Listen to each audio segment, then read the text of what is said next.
Hello everyone, আজকে আমাদের প্রয়াগরাজে day 3 সকালবেলা চলে এসেছি ব্রেকফাস্ট করতে। আর আমাদের ব্রেকফাস্টের মেনুতে আজকে এই আইটেমগুলো ছিল। ব্রেকফাস্ট সেরে চা খেয়ে আমি চললাম অফিসের দিকে। অফিসে তাড়াতাড়ি কাজবাজ শেষ করে অয়নের সাথে আজকে আবার একটু বেরোবো।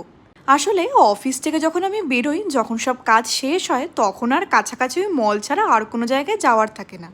আজকে ওই জন্য আমরা আবার কেএফসিতে চলে এসেছি। আর আজকে একটা নতুন জিনিস দেখলাম, কাউন্টারে না দাঁড়িয়ে অনলাইনে তোমরা নিজের পছন্দ মতো জিনিস অর্ডার করতে পারো, আর পেমেন্টটাও খুব স্মুথলি হয়ে যাবে ইউপিআই দিয়ে বা ডেবিট কার্ড দিয়ে।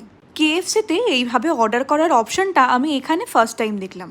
রুমে যখন ফিরেছি, গেছে রুম লক হয়ে। অয়ন আবার গেল নিচে গিয়ে আনলক করিয়ে এলো কার্ডটা। রাতের জন্য পেটে জায়গা রেখেই খেয়েছি কেএফসি থেকে। রাতে আমরা ডিনারের জন্য অর্ডার দিলাম রুটি, ডাল মাখানি, আর অয়ন খেলো চাউমিন। লাস্টে আইসক্রিম খেতে খেতে কোটা ফ্যাক্টরি এনজয় করলাম। টাটা।